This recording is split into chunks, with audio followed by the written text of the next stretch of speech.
get representation that they need. Question number 5, Catherine Delahunty. Tēnā koe, Mr Speaker. Tēnā koutou te whare. To the Minister of Energy and Resources, will the review of New Zealand's mineral royalty rates ensure that royalties are paid on all mines in New Zealand? The Honourable Phil Heatley. Mr Speaker, the review will make sure that the returns that apply to new permits for Crown-owned minerals will provide Kiwis with a fair financial return from the development of their minerals and will be internationally competitive. I expect permits that have already been awarded will remain subject to the rates that applied to them when they were awarded.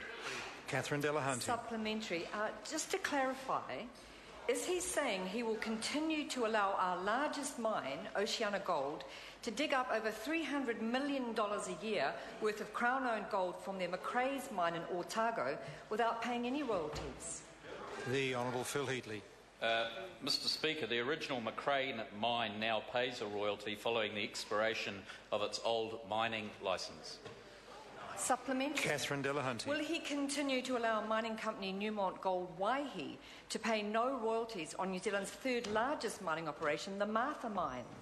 The Honourable Phil Heatley. Mr Speaker, that zero royalty rate was negotiated under the previous Labor government in 1987. I have no idea what was going through their mind.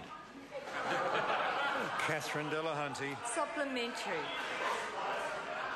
Given that Newmont Gold has paid no royalties on their open-cast mines since 1987, will the government use the review to address this anomaly before the proposed Martha mine expands and progresses?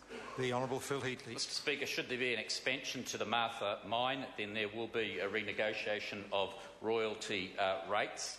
In regard to the first part of the question, she would have to ask the previous or the Labor government in 1987. Catherine Delahunty. Supplementary.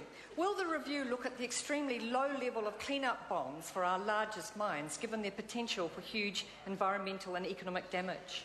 The Honourable Phil Heatley. Mr Speaker, I expect under the review of the Crown Minerals Act we'll be looking at environment, health and safety requirements and the royalty regime and other matters that will ensure severe improvement in the management of mines going forward.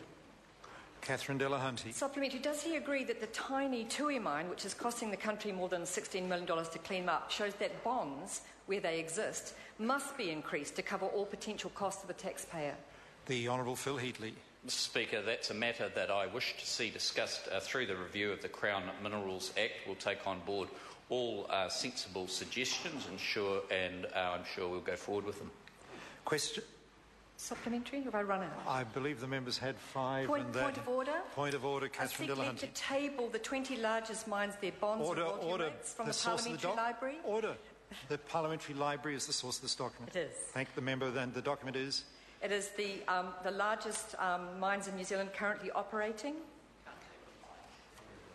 and their royalties and bonds. OK. Leave us sort of table that document. Is there any objection? There's no objection. Thank you. Question number 6, Colin King. Thank you, Mr Speaker.